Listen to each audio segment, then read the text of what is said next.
We're here to announce an indictment in an operation that we call Operation South Park. It specifically identified 13 individuals who have been in a long-running narcotics conspiracy distributing cocaine and marijuana throughout the eastern part and central part of the United States. The indictment was returned this past November. We're very excited about the operation because we feel like it has done a significant, or dealt a significant blow to an element of narcotics distribution that was directly connected to the Gulf Cartel. We've also addressed some of the financial means that they use to launder their money and bring it back to Mexico, and so we're very excited about the opportunity to tell folks about that success and look forward to trying the case later this year. Now, is this all Houston, or is it some of Montgomery County history also? Yeah, Montgomery County, of course, has been helping us a great deal. Most of the folks named in the indictment are Houston-based individuals, but as I indicated earlier, we arrested 2 people in Tennessee, 1 person in Pennsylvania, and 1 or 2 people in Mississippi. This case went all over, certainly the eastern part of the United States. And the web of the way a drug operation works, and particularly this one, well, then you could count the dozens, if not hundreds, of folks that are associated with the cartel there in Mexico. Are you still, is this an active, yes. This is not the end of the investigation? Oh, no. In fact, we hope that the folks that were arrested and charged, of course they have a right to trial, but we hope they cooperate. We know there are other folks that they've been associated with. We're following those leads even now, and we hope that the folks that are charged in this indictment will cooperate and help us further. So we're not done yet. Human trafficking involved here, prostitution? No, we've not. There's no allegations about that. If there are, I'm not aware of them. But we've only charged the narcotics and money laundering. We do know at least 2 locations there in Houston, Harris County, in fact, northeast Houston, 2 clubs that were raided last night. Was that possibly part of the drug distribution area, if you will? That's an operational detail that I'm not going to be able to give you much information about. I'm sorry about that. Any thoughts about the level of violence that has plagued Mexico coming to this area since we've kind of stirred the hornet's nest a little bit? Yeah, you know, to be honest with you, the track record is that most of it is confined across the border. That's still unacceptable. But I don't know. You know, the folks. You know, I think there's this. Some folks may think of this as sort of a benign deal. They grow and package marijuana. You know, they get the cocaine but these folks are, you know, envision in your mind the most desperate, evil gangster, and then you start thinking, approaching the ideas of what the cartel members are like. They're psychopathic murderers, and they're not only attacking their country, but they're murdering each other. And now, in an unprovoked attack, have murdered an American agent doing his job there in Mexico.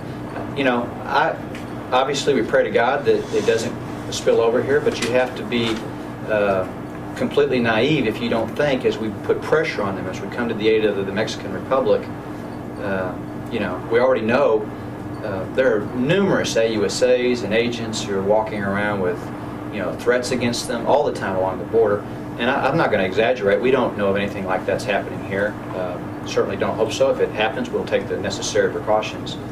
But when I tell you that they are violent, that is true. I mentioned 3 people have been murdered in and around this organization. That's an example.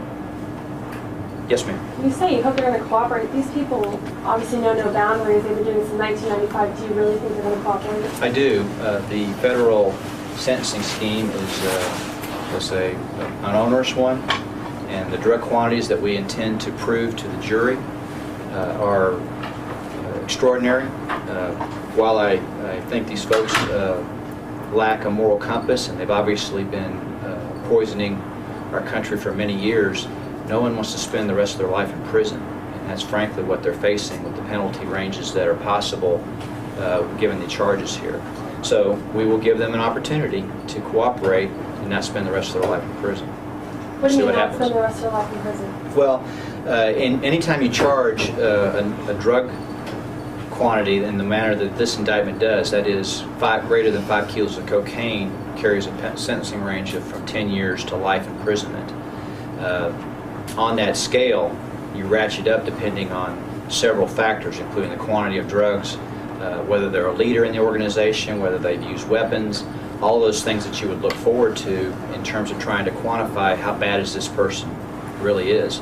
And I can tell you that based on my experience and based on the evidence in this indictment, several of these folks are looking at potential life sentences. That's a powerful tool to get cooperation, and I hope you prejudice their rights to a fair trial, but this is a highly placed organization with significant ties to the highest elements of the Mexican cartel, specifically the Gulf cartel.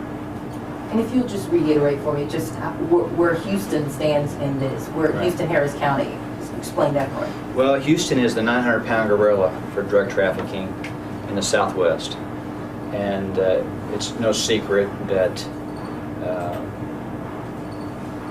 it is a center point for the drug distribution strategy, the money laundering strategy for the Mexican cartels. I should say as an aside that Dallas-Fort Worth has become a similar point of, you know, we call them plazas or transshipment points. But Texas has been for a long time the most significant source state for narcotics trafficking because of our long border with Mexico. And Houston, its size, its transportation hubs, has been a natural magnet for that sort of activity for at least my 22 years in the U.S. Attorney's Office, and that's not changed at all. So, and that's what I say when we started doing differently about the way we do our investigations. We have been challenging the agents and our prosecutors to say, are you content to knock off the significant dealers in this area, and we do that all the time, or do you really want to rip that up by the roots? Well, to do that, we have to go to South Texas and Houston.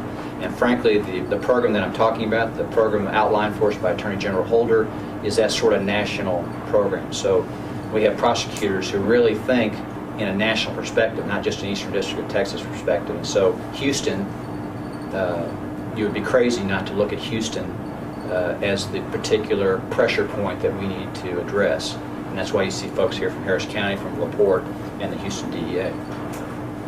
How big is this? Well, the indictment alleges the statutory minimum, 5 kilos or more, but I can tell you it's much more. And in fact, we were pleased to announce that we've seized at least 80 kilograms that we can prove, but there's hundreds, if not thousands, of kilograms of cocaine involved in this. The indictment alleges that they've been doing this type of activity at least since 1995. It's a long time. Once it go to the courts here in Beaumont?